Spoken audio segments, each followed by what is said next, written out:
welcome everybody to the second Regen Tulum community meeting, September 28, 2021. This is really a space for us to talk about what's happening in the project, any updates. And today I'm expecting that we're going to have a community discussion around garbage, waste, sewage, and what we're going to do about it.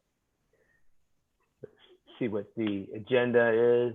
So we'll really quickly talk a bit about Regen Tulum for any newcomers that are going to happen to watch this. So we can, let's do a short breakout session. So we do have some new folks, and we will then go into a short round of updates for anyone who's had some progress on their work for Regen in the last week. After that, we'll jump into a community discussion, which I expect to be the majority of today's session. After that, we can talk a little bit about how people can help. So what is Regen Tulum? Well, it's a digital nation of people who are coming together to regenerate Tulum. We are supporting projects that help the ecosystems, the cultural heritage, and the economy. We see ourselves as aligned with prophecy. In particular, one of them is the eagle and the condor. And we're developing a model for community-led regeneration that could be useful in many places of the world. So it's really an interesting opportunity for Tulum to lead here.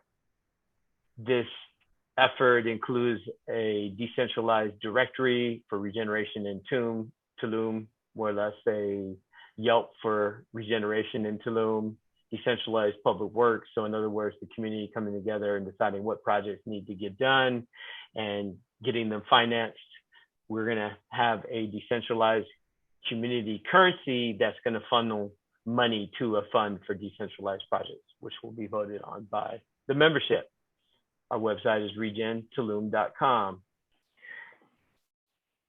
This is a time for people to give updates on what they've been working on. There's been a couple of initiatives. There was the event last Friday. If anyone wants to jump in and tell us about it. Okay, we had Ellie Siliceo, and we had Septo, and I Love Tulum representative, Sophia, and they gave like a brief explanation of what their projects are about, and Septo talked a lot about what they're doing on the side, like trying to help the community, trying to use some like sustainable water disposal, wastewater disposal, and just like focusing on helping in a lot of different ways, not only like the ecological side, but also the social side, which I thought it was really good. And they want to create like some network of people that are interested in doing this, and also we'll have people come together and have other builders follow their example, no? So that was a good thing. Then we had Elio that he talked about like the work that his family has been doing in Mexico for years and trying to like buy like a wide space of land and bring ranchers together to do the same thing, so that you only build like in a 10% of your land, and the rest they're also trying to give like a value of a coin in crypto. So they're starting to do this like in regards of how you care for your land and what you produce on your land is the value of your land, but they're starting to integrate the part of the cryptocurrency. There was a lot of people in the audience that have a lot of like very interesting things to say.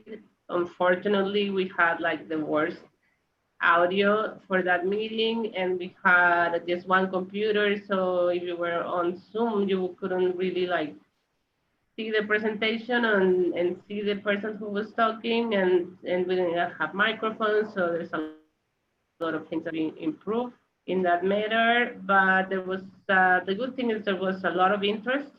A lot of people came, and everybody had very interesting things to say. So I hope we can make a better job of getting the technology and the audio and everything together. So for people that are not able to come to the meeting can actually heard and learn more about what all these people are doing and what all the people in the audience were really concerned about. So yeah, let's do this again. We're trying to do it on the 8th, I think, of October, next Friday, not this Friday, but next Friday. So we're gonna have to, yeah, step up with the microphones and computers and the whole technology thing, so we can have like a decent recording of the meeting. But all in all, it looks like everybody in Tulum is really interested in. There was a lot of people, I guess, that were like interested in buying property, and they wanted to know how to really do it through the best option and the most sustainable option. So that's a good sign. Yeah, it's really interesting. Oscar, you want to add anything? I liked hearing about projects that exist, and it made me realize more and more the value of Veronica's push to map all of these spaces and the directory. I think it would have been good to have a format for the presenters to kind of guide them through like the key things that we want to know. Karuna did a good job of asking about like the solar, the water, and the other components of each one of the projects. It would be nice maybe to give them a template like that if we're going to continue to have the developer meetings. Francis asked in our breakout, are we having a meeting Friday like at Digital Jungle, and will it be developers? I think the answer was no. Mitch, can you confirm No, it's that? next Friday, not this Friday, but next Friday. Okay. And it's going to be with developers. And we're going to invite a couple more developers for the second Friday from now, October 8th. And yes, like that's what I was talking with David too. Is like they really didn't know what they had to say, you know. So right. At some point, I thought like Sophia was had briefed them about it, but it seemed like yeah, we need to get this more structured so they know what we need, what we want to know. We don't really want to know all the characteristics of the real estate, because we're not there to buy the real estate, but more to learn about what they're doing to regenerate and to help to them. David is actually working with us where we did a diagnostic. David Kaplan, you mean, right? From Love Tulum? Well, he wasn't there. Okay. They're one of the few projects that are working with us and actually getting certification with International Living Future Institute. They have the intention of getting certified, and we're doing. We already went through one phase, then we're working on getting into a potential second phase of consulting for them to align them with living buildings and net positive and everything. So, I mean, I don't hope they definitely, the intention is there. They came with me to Miami. They were the ones that came to the sustainability panel and spoke with Miguel Vasquez, which is a part of Regen Tulum. He was there in the first meeting, actually. A lot of the crew, Miguel Vasquez, Santi, does their water treatment systems and their trash. And Sumi, which works with them as well. That team was there on the first Regen Tulum meeting. And yeah, so they have at least the intention of doing the right thing. I think they're one of the few, if not the only ones that, because what I have experienced, because I've interviewed a lot of them already and spoken to them about it, is they're selling themselves as one thing, but then when you look at deep inside, they're not really going along with what they're saying that they're going to do. So. Anyone else want to mention anything about the meeting? Karuna, you had any thoughts that you want to bring up? Thanks, guys. Yeah, I appreciate it. I also felt it was really good to have people at the table discussing it. And I think I would echo some of what Oscar said. I think that I invited like two or three people to the meeting, and they felt like the first presenter in particular was showing a lot of characteristics of the condo, and maybe that could be like easier done with a link and say if you want to learn more about actually buying, it can show you. But to have more be involved and that way, my personal feeling, because I'm always just honest for where I'm at in this whole process, is that I don't think a project like that goes near far enough. I think it's honestly kind of more of the same of what Tulum has been doing.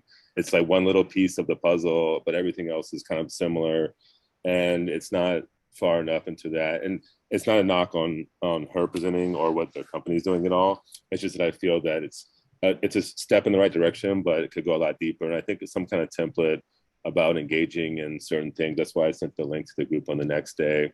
And so, yeah, that's the feedback. I talked to a few people afterwards, and someone I didn't know also came up and said, yeah, I would have liked to see how, if real estate is going to be involved or developers going to be involved, how can we really take the next step into making it a truly regenerative type of project?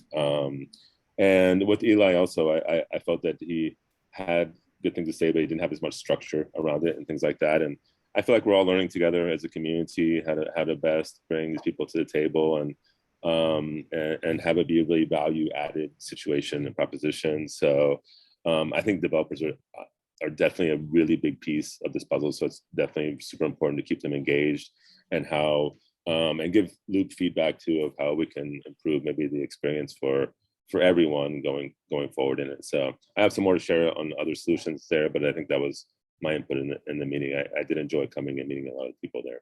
Thank you. Awesome. Well, it sounds like in the next 5 days or so, we need to come up with a strategy for this next meeting that will probably be at least a starting point for this whole series to become more value added for everybody.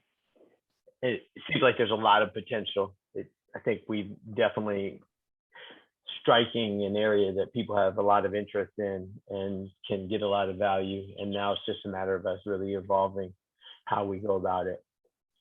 So thank you all for that update. Veronica, has there been any progress on the directory that you want to report? I don't have any progress. Hi, everyone. Any progress on the directory to report because my brother got married this weekend. So I've been offline since Wednesday. And there were some folks interested last week when we met on Tuesday, Heather's friend Heather being one of them and collaborating. So I'd love to get her contact info. What I have been working on is a water solution. So Karuna, this is something I've been looking forward to updating you on. We have a member of our network who wants to install an ecological wastewater treatment solution on his small residence in Tulum Center. Looking at, I announced this last week, looking at people that want to align and template a solution for filtering water using plants and pumps and, a simple templatable system. I'm asking people to reach out to me and I'm in the process of putting together the action steps for that plan. So this is like a very early thing that I've spoken to most of you about. I don't think I know Teresa. Hello. We have another David Benjamin. I think that's Gabo though. Gabriel is. Hey, I don't know why it's David Benjamin. Yeah. And here comes David Benjamin. Gabriel. Please go and change your name because we don't think you're another David Benjamin. But we'd love to know you. I'm Gabriel. It's already in there. Thanks, everyone. Awesome. Let's see. I think at this point it would be great to get a update on the meeting that we had with John Quigley for the Keep Tulum Clean campaign. Mish, you want to speak a little bit to that? Or I guess, Oscar, you were there as well. Francis, you were there. Any of you want to jump in? I can talk a little bit. For everybody that doesn't know, we had a meeting with John Quigley about a week ago before yesterday. And he's been like a big issue in promoting artists for the Amazonia and have all these campaigns to save the Amazons, basically. And he's been very successful. He had all these like big personalities signing in on his letters and proposals. So he was the one who, when he learned about these videos of the truck unloading the wastewater in the jungle inside the treatment plants, he got really interested and he wanted to support us. So he basically told us what we needed to do. He told us we needed to create a campaign to reach the president, which is the person who can actually like help solve this problem, because it's not going to be solved by the municipal president or the governor, like, because it's already there, already spent all the money, like prior administration stole everything, so there's no money. And the treatment plants are not working, and our sewage is going directly into the cenotes and the underground rivers.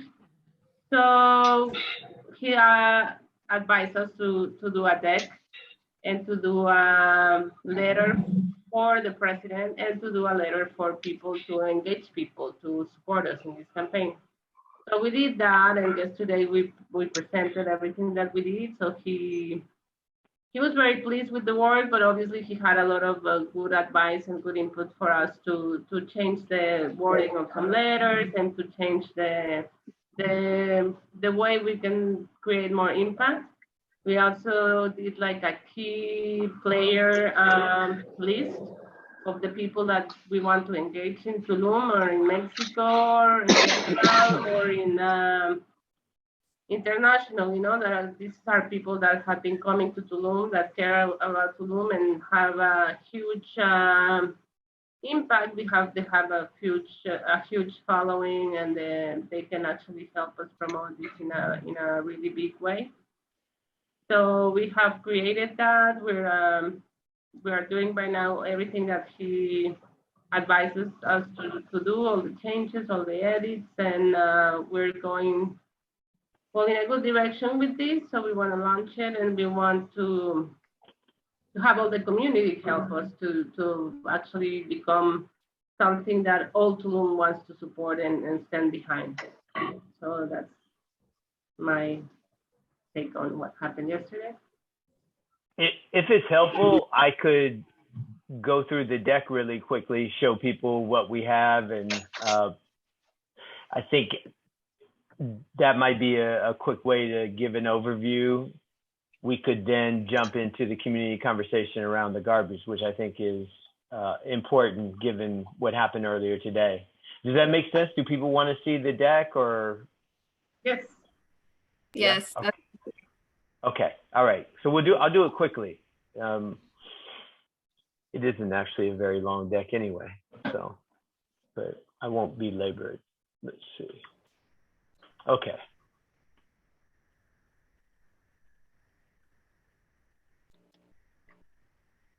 So we're talking about Tulum's dark and dirty little secret, that this black water is going into the jungle. Our campaign, we've at least provisionally renamed it to Keep Tulum Clean. That's going to be one of the primary hashtags.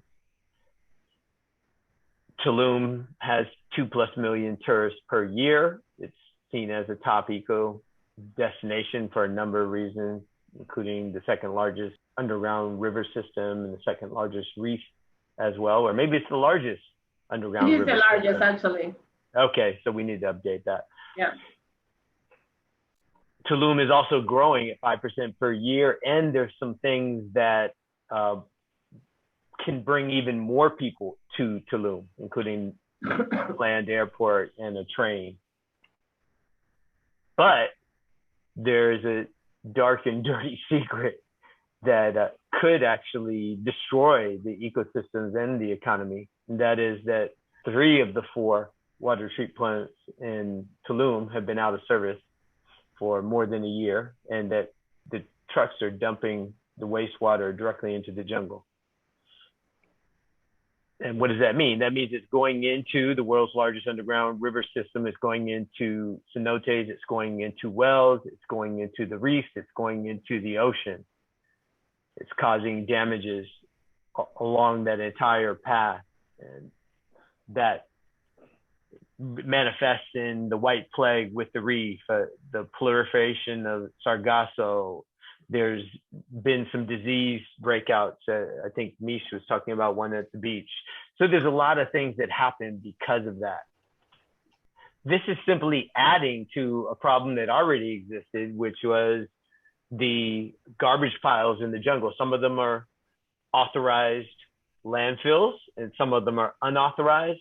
But in any case, they're leaching leachate into the groundwater, which is just another source of contamination.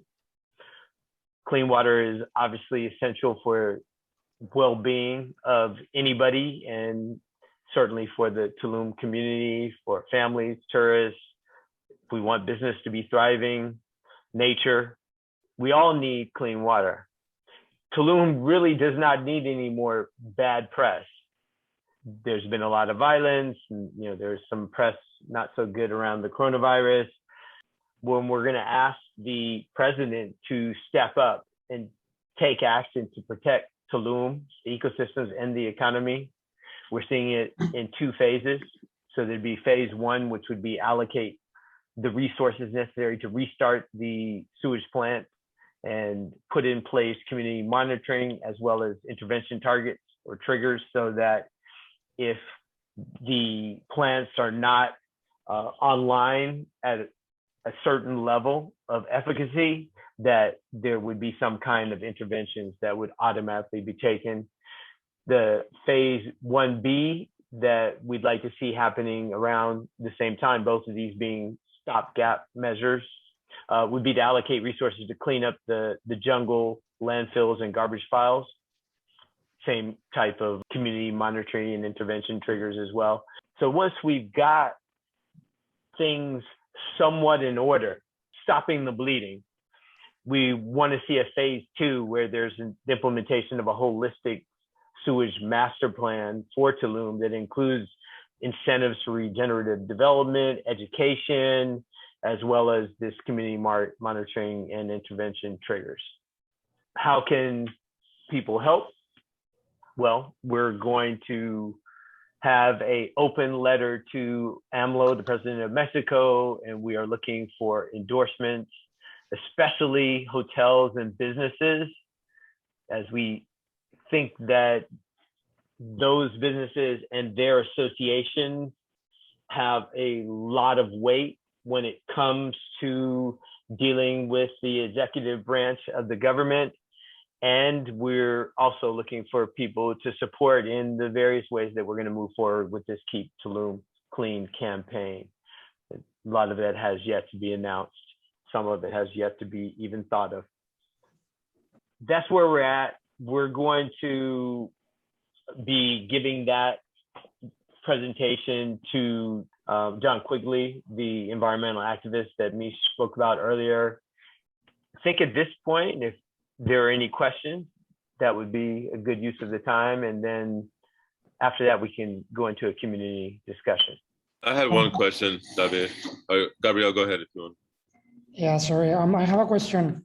What if the government doesn't have the money or don't want to invest in this? I'm saying it because I'm from Mazatlan, and we also try to make a plan for waste management and everything. And they told us we don't have money. And if we do, if we invest, normally they want something in return. or some earnings. So what's going to happen if the government doesn't want to put money on it? The thing is that he wants to bring the train and he wants to open an airport. So in order for his projects to actually be able to happen, first we need to have sewage. It's just like common sense. So if you have money to build all these huge infrastructure and projects, you have to have money to have the waste plants working. At least for the people that are already living in Tulum, not to mention the amount of people that these projects are going to bring to Tulum. So there's not a question that there is money. If there's money for the Mayan train and for an airport, there's money for sewage and treatment plants.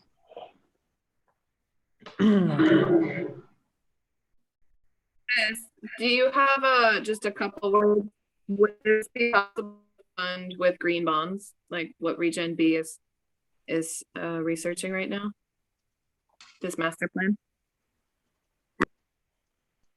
You're on mute, Francis.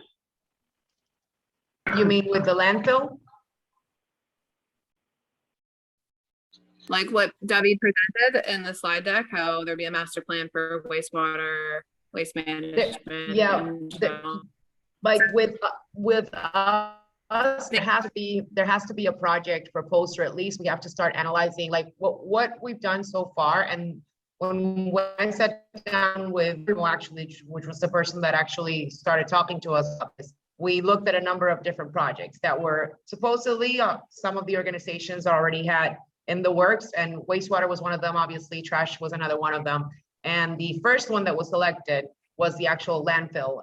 But the way that Victor presented it in the conference call that we had is that regenerating that landfill would actually be connected also to the wastewater and to everything else that had to do with regeneration. For Victor specifically, it had to make sense that it would hit every single aspect, including the community. I mean, he's an expert in the area.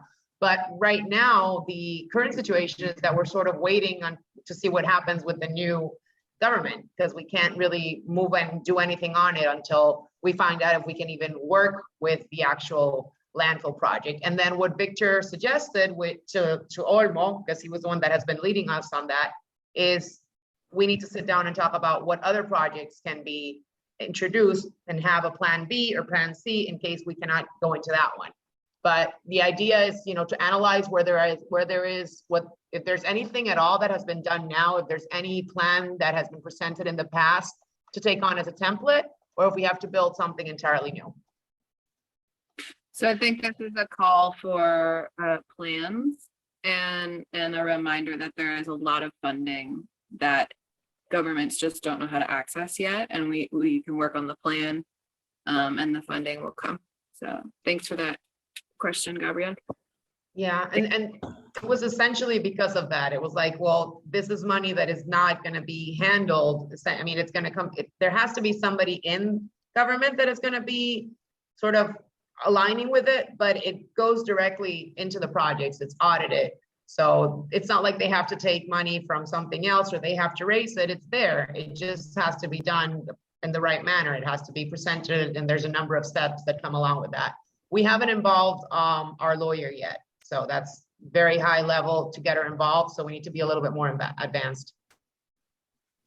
Okay, yeah, because I also think what you say in the presentation, that hotels, for example, are the ones that need to be involved in this, because they produce a lot of waste and they don't even separate their waste or do compost. And they suppose, I don't know, a friend of mine was telling me before, in Azulik, that's supposed to be one of the most famous hotels and eco-friendly, they don't separate the waste.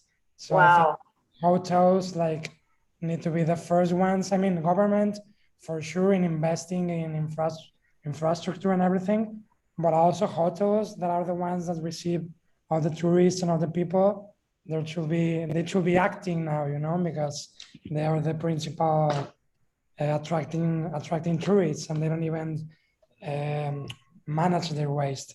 So I think it's also important, really important to involve them.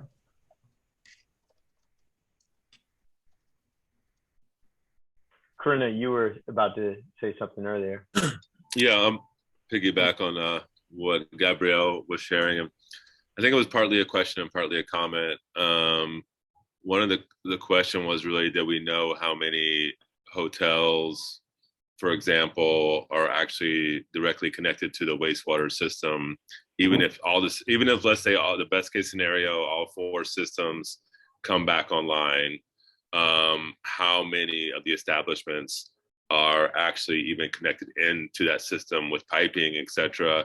My understanding, and I'm guessing, is that a lot of them still aren't, maybe a quarter or more, but a lot of them aren't even connected. And going to what Francis was saying, which is my comment part, I mean, I have, 17 years of, civil engineering experience. I've designed wastewater systems for multiple cities, including in Las Cruces and Santa Cruz and different places around. And in a nutshell, what I can sum up for the hotel situation in the beach is that we need to come up with an overall kind of plan or system for how to map out what the improvements would be. And it's for lack of a better word, it's not that, it's a bit complicated, but it's doable. And just one example is we're working with some technology that can treat wastewater like on site, for example.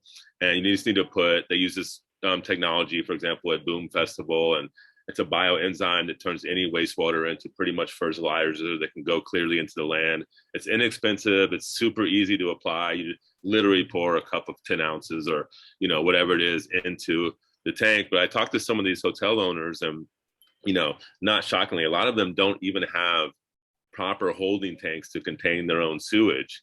So then, I've designed whole city layouts and stuff. And what you always usually have is what's, it's called a utility easement. And it's utility right away. And it usually goes on the sidewalk area or in an area outside of there where you have the private property line, and then you have a road, or then, drainage, for example, which the beach road doesn't have. And you have a utility system where anyone can come and connect their pipes. Well, the beach road, the hotel private beach road does not have a private utility, public utility easement, which means that in general, from what I understand, these hotels were telling me they'd have to cut in all new major pipings, and a lot of them just don't have the space because they're all built out. And so, like, I was at Sonara Hotel, for example, the Real Coconut, and they're, they're environmentally conscious owners, and they bought part of the mangroves there to preserve the mangroves behind them. And they actually have a biodigester and some treatment behind them. But what they would have to do, and theirs, they told me to connect to the system, would be to pipe across the road, which I don't even know what kind of permits that entails from the city, but you're just imagining now cutting through the middle of the beach road, connecting to a main sewer system, and then you'd have to have a major holding tank. We're talking probably like, 25 feet by 50 feet or something like that, or somewhere where you can store an X amount of waste that's coming from a 50 or 100 room hotel, and then find the space to put these in there. And the problem is that, as everyone knows, the street ends, the private property is there, and then there's literally not even anywhere for people to walk on the sidewalk. You have the street, and then there's another private property on the other side. So there's no real room. The only place to do this would be to put it in the whole street. And I think you were talking about a project that would literally close down that beach road I was involved in a Miami Beach project that was similar, and the construction went on for about 4 or 5 years on all of South Beach Road. And it was just, they blocked major parts of the road for major like upwards of 2 to 3 years it was construction, because it's a major infrastructure upgrade project that I think is needed. Without knowing all the details, that was my overall synopsis when I was trying to explain to somebody what's actually needed to connect people to a main sewer system. Later, when I get a chance, I would love to show you all part of an on-site solution, which we have, which is creating tanks on site and having these really inexpensive enzymes go in.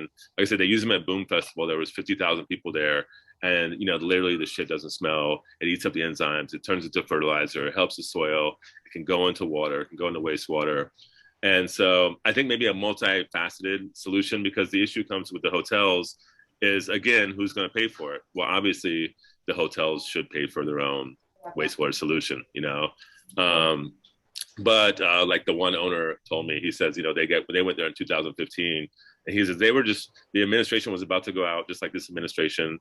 He says they were told to pay 440,000 pesos to get a permit, and literally they were just checking boxes off. They didn't really care if they did a water system or wastewater, so they basically just gave them $22,000 to get a permit, and then the next 3 months, the next administration came and asked, "Where's your permit? Where's your actual stuff?" And they didn't really have it, you know. So that's kind of what we're up against here. As I think it's like, I think a survey or a good map. I know Veronica's good at mapping, but getting the hotels that are on the hotel road, finding out who is plugged into a public sewer system is not. I think that's an easy first step, and putting them all on a map and saying, okay, these are the ones that aren't handling their waste on site. And personally, I think it's time to start calling hotels out. Big hotels that are making $500, $1,000 a night per room, you know, but they're dumping shit into this another day. It's time to start calling them out, you know, like there's influencers, there's people that come down here, that come out into these hotels and they want an eco chic hotel and they don't know what they're doing with their wastewater and stuff. So I think it's time to put some pressure back on the hotels through this whole platform and say, you know, that we're doing a survey now. We could say, hey, we're doing a survey of how each hotel handles their wastewater. And you guys can tell us one ABC 1, 2, 3 of, are you one connected to a sewer system? How are you treating it? And let us know, because we're putting it on a map and we're presenting it to the president, basically, you know? So that's my whole spiel on it, is that I think it's gonna be done. I think a mapping project and a survey kind of data accumulation about which hotels are actually doing what to further what Gabrielle was saying would be super important to start really calling in the accountability. So yeah, that's my spiel on what I feel from the infrastructure side of things. Yeah. I'm taking notes on the questions on what you just said, Karuna. What are some of the questions that you would want them to ask and that we should ask in the survey? Are you connected to the sewer system? How do you treat your water? What else? Yeah, I think like a baseline of it is one, if they're connected or not. If they have a wastewater treatment system, if they're not connected, do they have a wastewater treatment system at all that they're doing? There is no water sewage on the beach. It doesn't exist. Right, so no one's connected. So that makes that first question. And maybe the core hotel who's riding from the roundabout where the police is. Yeah. Maybe those are the only ones who get to connect. I don't know. I'm not sure. But like anywhere else on the beach, they're not even Habitats, I don't think. No, there's no sewage. There's no sewage on the beach. Like Playa, none of it. So the first survey question is easy then. It's basically no one has it. So the second question is then, how are you treating your wastewater? Like, what is your system? You know? Water treatment plants, like local water treatment plants. It could be through biodigesters, but biodigesters take time. Even if you have the right bacteria or whatever, it's just for X amount of people. So if you have a party with 3,000 people and they all go to the bathroom, it's just like, there's no way your bacteria is gonna hold it. So this has happened in many, many, many places and restaurants that they say like, oh, I have my biodigester and blah, blah, blah. And then yes, but your biodigester can only work if you have X amount of people and you're bringing like 10 times or 20 times the amount of people that are ideal for your biodigesters. And most people, I guess, most hotels, they just depend on the water trucks, the wastewater trucks that come in, empty your septic tank and take it to what we thought it was the treatment plants who will actually do something.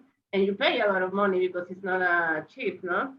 And then we realized like, oh, well, everything that the effort and the money that we were putting on emptying our septic tanks is actually just like being thrown into the jungle and downwards to the cenotes and the underground rivers. So basically either or people have like a huge treatment plant that we saw. I got videos from, I think it was Bagatelle.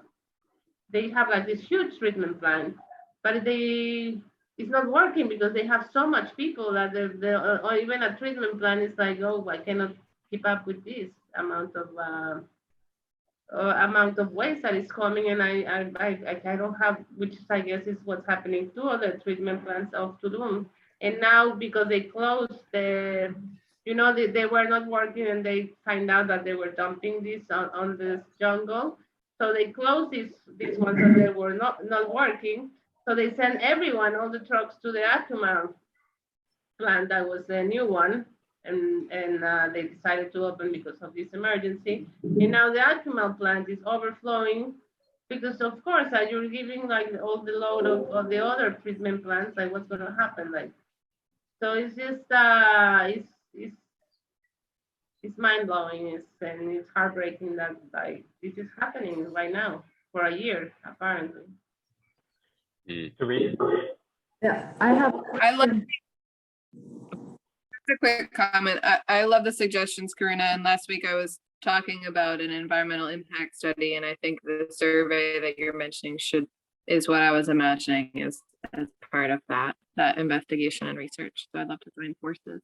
Thank you. Right, and I've done some environmental impact statements too, so it could help. It could help out in putting some of the environmental reports together that maybe the governments would or people would look at and say, okay, this is a professionally well done report that has all these different aspects in it. You know.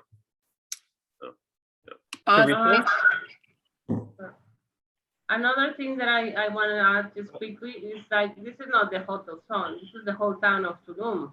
There's no sewage in the whole town of Tulum. Like most of the people have septic tanks, which many never empty because somehow it just never gets full, which means it's like literally going to the underground river. So apparently it's only 30% of Tulum that has sewage. And from that 30%, not everybody is connected to the sewage because it's an expensive thing to break the whole floor from your house and build the pipe to connect to the sewage. So at this point, it's not only the hotels, it's basically the whole town of Tulum, unless you have septic tanks, which is also the same thing, or you have biodigesters, or you have actually a working treatment plant in your development. Teresa? Yeah, so I have a question, and I also want to quickly remind everybody that this is literally my very first type of meeting, and I have never been involved in such a wonderful project. But therefore, maybe my question for you will not make too much sense, but okay, let me just say it. I wonder where the glitch is in the system. As far as I understand, there is Playa Carmen, there's Cancun, and they have been developed also quickly at one point a few years ago. So now Tulum, I feel, should be a no-brainer for that side of the coast. And I wonder now what happened, what went wrong? How can this be that this seems to be a phenomenon where we're going to now put all the wastewater? Is there no environmental protection in Tulum? Who is actually really responsible? I feel, without knowing it, that all the developers, if they would get the right guidelines where to put their waste and other things, they would most probably obey and they would do it. So if someone can help me understanding where the real cause is and how, who else is really to be approached first. Does that make sense? Yes. Great question. Thank you. I think the answer will be corruption. There are laws, but they are not being followed because these inspectors from a lot of different government institutions that need to be taking care of these, they always can be bought. So it's corruption and greed. Well, it's a lack of planning as well, I think. Yes. Karuna, you have any thoughts on that? Yeah, I totally agree with the planning part. I have one friend, he's Mexican, and he came with me to Tulum here, and he's with me in my company Water Now. He goes, there's been just a complete lack of foresight because I started coming to Tulum about 10 years ago also, and right around 2010, 11, and you could tell it was going to get bigger one day, but it wasn't done with a lot of planning in advance. You can see it by the private beach road. They didn't plan for having that many people on that small of a road, So yeah, I think it's a multi complex political, socio-economic corruption. There's a lot of factors and that probably go into all of why it is today. And I've tended to have to go down that rabbit hole sometimes, but people like that beat and everything, and myself, I keep coming back to now is the time for solutions.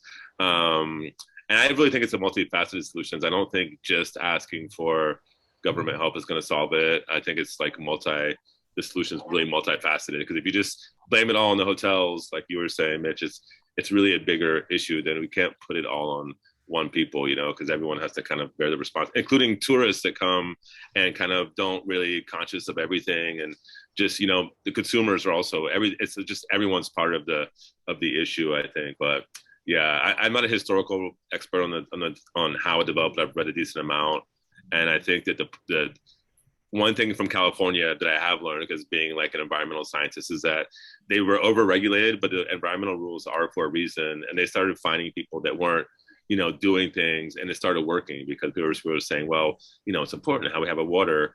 And now I think hopefully Tulum is really waking up and saying, well, if we want to keep this paradise, then, you know, everyone has to step up and be a part of it, you know? So yeah, that's my 2 cents on that part. You know, I'd like to shift gears a little bit, because something happened earlier today on the Regen Tulum WhatsApp, and maybe have Gabriel speak to what he posted, and then I'd love to have Jess tell us about her response and also her conversations with Sandra. Yeah, so I took the video because, I don't know, I've been living here in Tulum since January, and every time I go running in La Veleta or running around, I see trash everywhere. And I was like, there's like a huge problem here in Tulum with waste, and we live among waste and we're used to it, and nobody say anything, you know? And really, I was driving in my car and I saw that bags, and I just couldn't believe it. I step up of the car, and that's when I make the video, to show people, because, you know, it's crazy how we can all be used to it and nobody is doing anything. So it's great that everybody has an interest in it and that we're having this conversation, because I think like Tulum, it's a super hub spot right now, and everybody talk about how beautiful it is and everybody want to come, but nobody talk about the real issue of Tulum and the trash, and that it's everywhere in the street. So yeah, that's why I send the video, so call attention, you know, because it's crazy. Did everyone see that video, by the way? I did, yeah. Anyone didn't see it? It's 10 seconds. Let me play it just for the sake of posterity. 1 second. I'm just going to bring it up really quick.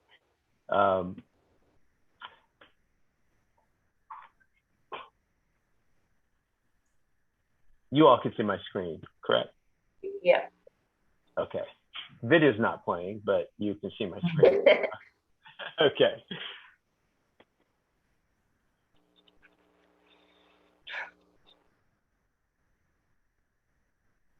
Okay. Nice effects. Yeah. Jess, you want to speak a little bit to your response and subsequent conversation? Yeah. Gabriel, where was that? Was that in La Valletta or going on the way to Coba? No, it was more like on Tulum Central. I put the street. I don't remember the name, but it's a street that you go in that street and you finish in Coba. So it's like in Tulum Central. I think it was Mercurio Street. Yeah, I think it was that one. I've seen the same in a different street, at least at 3 or 4 different streets. So I don't know what the name of the streets are. Kuklukan Road, I think. And I live right now in Aldea Sama, and they have maybe each corner one big container, and it's always overflowing, it's always full, no one picks it up. And the whole Aldea Sama smells very, very bad. And I'm here now for 2 weeks and I don't see anyone picking that trash up. Yeah, exactly. Yeah, so I've been here 6 weeks, and on my second day here, I saw all of that, you know, trash around here. And I have been wondering, you know, I've never seen a trash truck. So what's going on? And Heather made some really good points in the WhatsApp group today. Maybe we should do that, organize one of her events again. I think that was a good idea. And I haven't actually spoken to Sandra yet. I'll message her tonight, but maybe I'm interested to know what her business launch is to do with it. And yeah, Gabrielle, if you want to get involved with pet gas and stuff, and maybe with your company, we can actually do something about it. If there's no trash trucks stuff up, then we have to do something about this, because it's not going to get any better, and it looks horrendous. Sorry, Jess, did you speak to them already? No, I haven't spoken to Sandra yet, but I'm going to message her tonight and find out, obviously we need to do something about this. But Heather made some good points as well. It's like, yeah, great if we can get the trash trucks up and running again, but where is this trash going? If the jungle's already overloaded, we need to get to the root of the problem as well.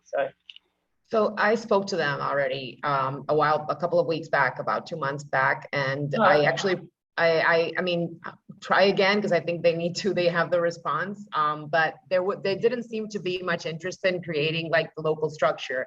I actually proposed setting up a system with developers and with all of the different buildings where they could pick up the trash, and I said, why aren't you already doing this? And they seem to be more focused right now on actually their international expansion. They raised enough money already to open plants in other locations.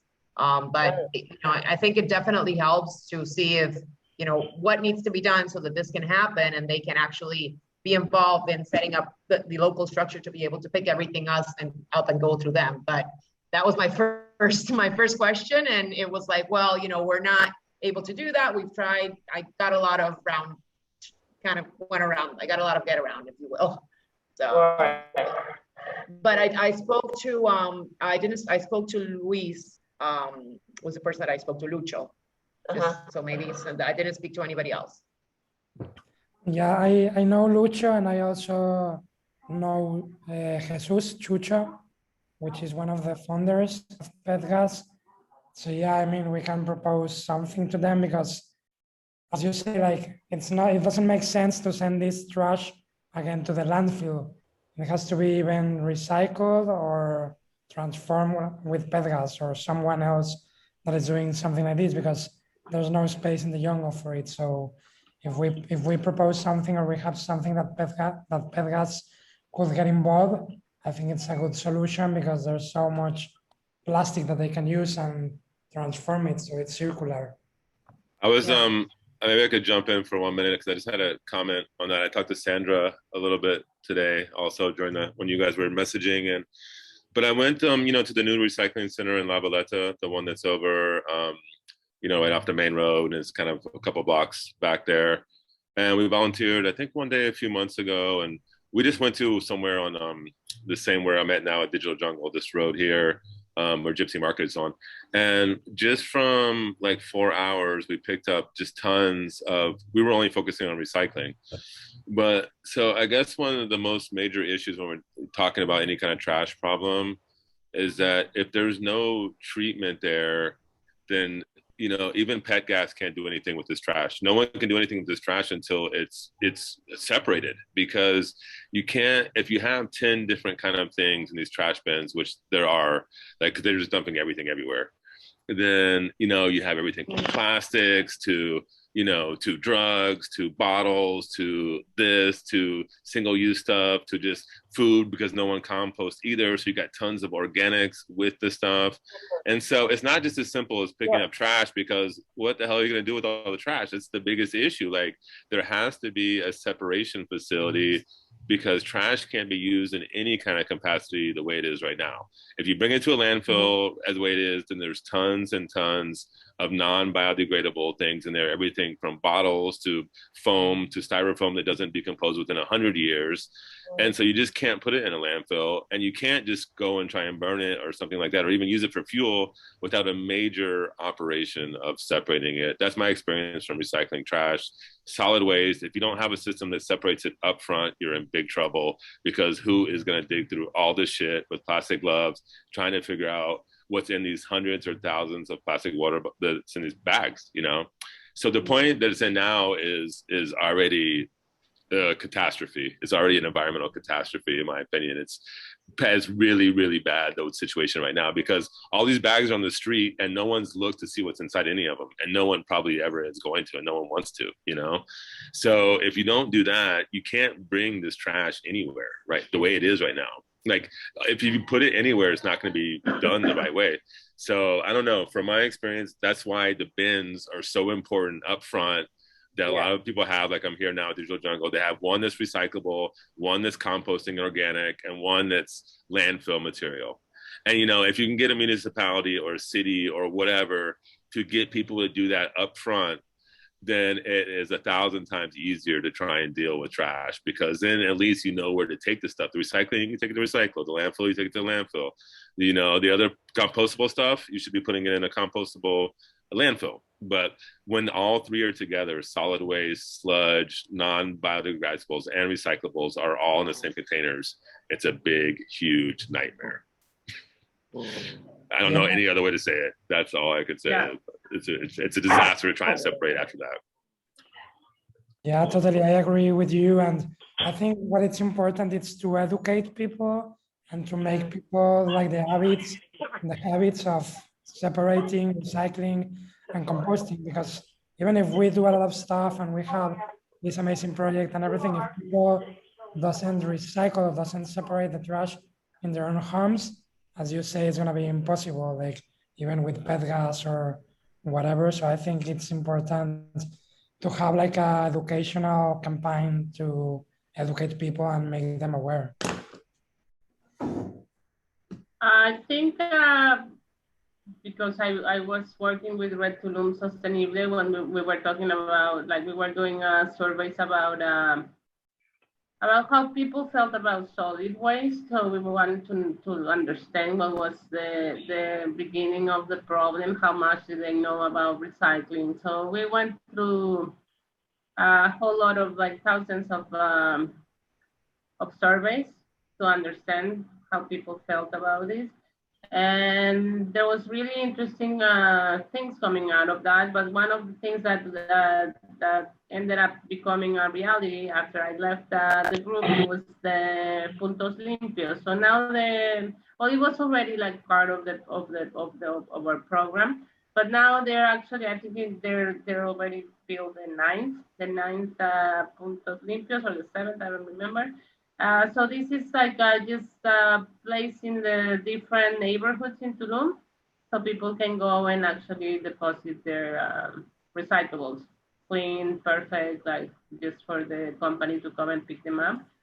It's not probably the solution, but it's a really good solution, at least to start and to make people aware of that what they can do with their trash, how can they help, how can they separate which things are recyclable, which things are not. And I think they have like this whole like education for the children and for the family, and they basically go door to door to explain the neighbors of the whatever they put in their next punto limpio, to understand like, okay, this is what we need to do, this is how we bring them, this is how we wash them, this can be recycled, this cannot be recycled, etc. So it's already happening. We have finally a new recycle center also in La Veleta by Tulum Circula. So there's a lot of initiatives already going on, but obviously, I mean, it's never gonna be enough when we don't have a place to put our trash, no? So yeah, at least just wanted to point out that there's a few things going on in Tulum. There's like every month, the end of the last Friday of the month, there's the municipio organizes a reciclaton, which everybody can go to the Palacio Municipal and bring their own recyclables. Like maybe you have them in your house for a month, maybe you have something from the week or whatever, but you can go there. Sometimes they change it for plants, or so there's not a lot going on, but there's like something going on, which is good. And well, that's it. Do you know anywhere where they where the community can take composting? Because like I live in an apartment complex, so I'm able to do the recycling on my own. But then like I'm wondering if there's a bigger community composting that's already available. There's actually a company that's called Is Tulum, and he has been picking up all the organic residues from the hotel zone. So you can contact him, and maybe you can organize something for your neighbors or a way to. But they're using the the compost to grow vegetables, which now they're selling in their in foodie market. It's Satellite Street next to, pretty close to the Seattle restaurant, the Scotiabank. And yeah, I mean, they are, as far as I know, they're the only ones who are actually doing the rounds on the hotel zone, picking up the compostable, all the organic waste. So kudos for them.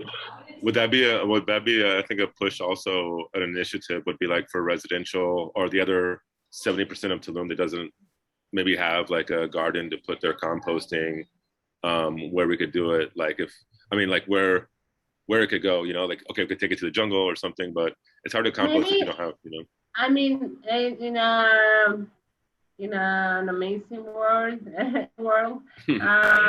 it could be things thought as puntos limpios, no? That you have your recycling station, and then you can have, I think they actually were trying to do this. I don't know if they actually managed to do it, but to have a compost, like a communal compost for the block, for your street, or for your little neighborhood or little community.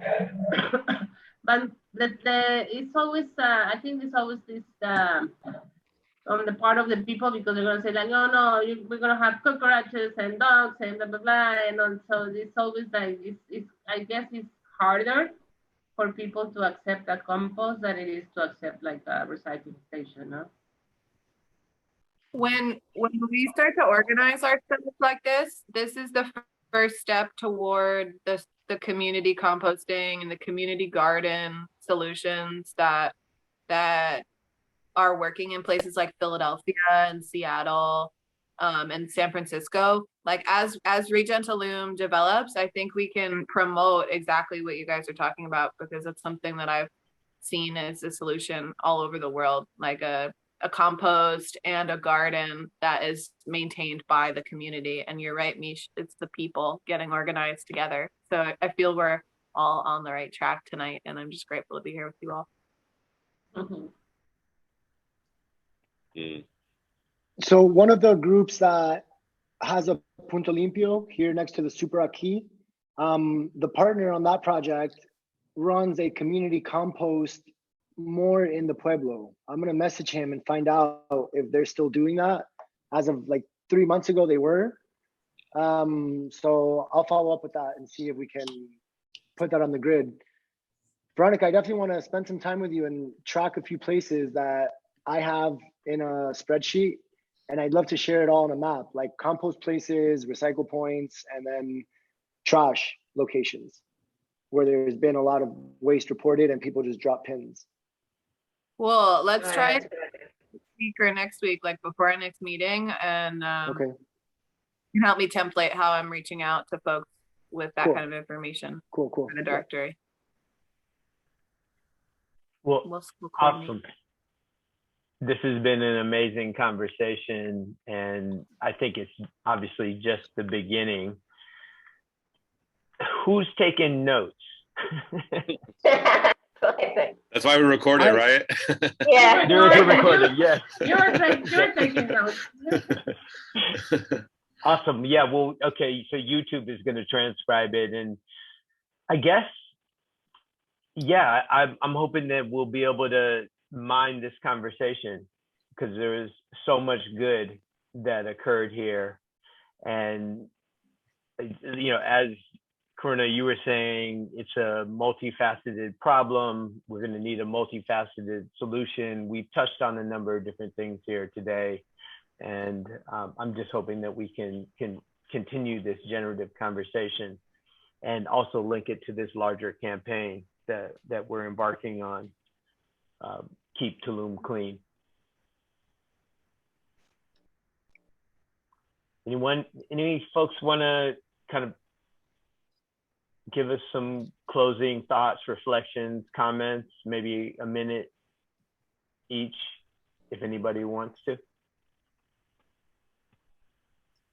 I just want to say it was very good to join this community group. I want to thank everyone for their efforts on it. I have at certain times in my life felt like I was like, you know, a lone wolf that was going about trying to do these things. And it's more and more better now that, you know, you realize there's so many people in the community that are very passionate about this also, and, you know, that want to see the environment and nature taken care of, and Tulum do better. And I think we're such bright, smart people with a lot of resources that, you know, together we can make all these big changes and ripple effects. And I was just thinking about when Veronica mentioned about that, is like, we've seen so much major change in our lifetime. Like, I've been in cities where there's been no recycling, and then literally through my life, I've seen it grow into like a very well and clean city. So like, you know, we have the knowledge and the experience, and then like, if there's ever a big paradigm shift that's happening, now is the time to do it. So I'm full on. I'm really happy to be part of this group and energy, and can see us doing a lot of big things in the near future. So thank you, each and every one of you. And yeah, I'm happy to be on board. I hope. Amazing. I hope. Yeah. Thanks for bringing in your support and expertise. I'm super grateful for you joining, and humbled, and super appreciated. Thank you so much. I want to offer something, and I think some of you might have heard me speak about this, but maybe some of you haven't. And just a presence that we are embarking on doing something quite a bit different. Through my career, have been involved with the regular centralized nonprofit model, where you have 5 to 10 people doing almost all the work. It has very limited impact because it doesn't get fully into the community usually. And there's severe restrictions on how they can raise money. So that's the centralized model. We're really going for something more decentralized, where we may have hundreds, if not thousands, of people self-organizing to do the work that needs to be done, and where we're creating an incentive system. Right now, we're framing it as launch points that will be turned into tokens, so that people actually have a guide to do the things that we want done, or that we know need to be done in the community. So in addition to having a schedule of launch points that we can anticipate the needs of this community, there's also going to be the capacity for people to put in proposals as well. So for example, there was this conversation earlier about with Sandra and her plastic shredding business. So a business like that could potentially put in a proposal to be able to give launch points to people who bring her plastic. And we might decide to fund that, and essentially give her launch points that she could then distribute to the people who help her with her business, which helps us because it cleans up the city. So the decentralized model has the possibility of having a community currency that can then generate funds that go into a regenerative project fund that would be voted on by the community members. So total shift in terms of how the change organizations happen. And I'm really excited about working with you all on doing something new and different, and that could potentially be a model to go around the world. Totally. Yeah, so I'm also really happy to be in this group. As you know, I have an organization called Actions for Earth, and I'm always looking to make the place where I'm better. And it's so nice to see a lot of you guys, a lot of people with the same goal, because if we don't do it, nobody else is gonna do it.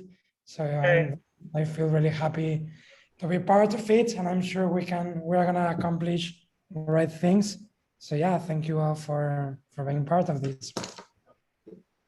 I hope. Okay. Anyone else wanna? I'll jump in. Yeah, I'll jump in just quickly to share my observation that things are moving really quickly. I see coherence and cohesion and alignment happening in our group and our network and our surroundings more and more exponentially every time we meet. And I feel this continuity that happens between the Oh,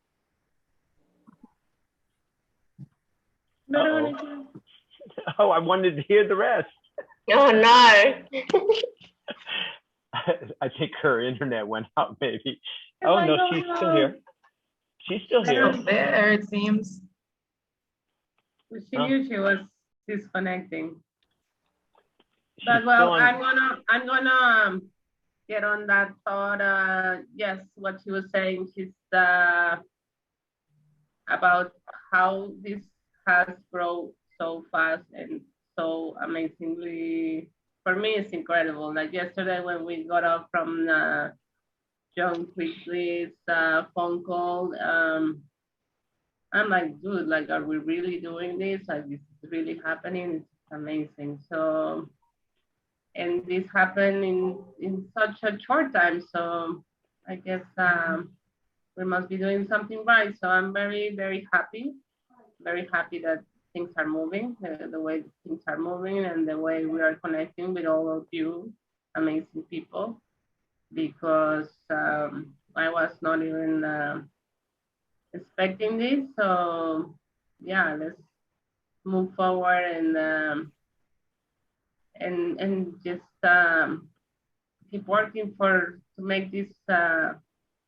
make this happen and to help Tulum and to solve everything that needs to be solved, or at least whatever we can help solve, no, and fix for Tulum. But I'm very grateful for everyone here. Gracias. Thank you. Oh, Thanks to you, Mish. Super grateful. I'll take it on that note. I don't even think how many times I've said it.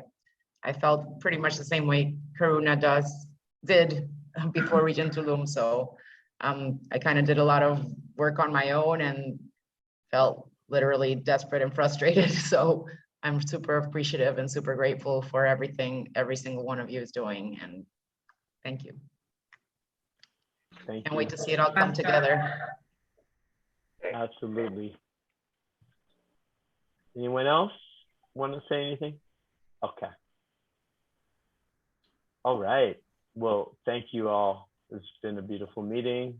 We'll be back online next Tuesday, and the following Friday, there'll be another Digital Jungle Regenerative Developers.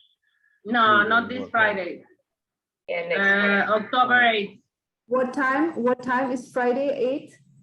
It's gonna be October 8th at 6 p.m. in Digital Jungle. Yep. Awesome. All right. Take care, everybody. Have a All right. beautiful rest of your week. Blessing. Bye, everyone. Everyone. Besos. Ciao, ciao. Ciao. Ciao. Bye. Ciao.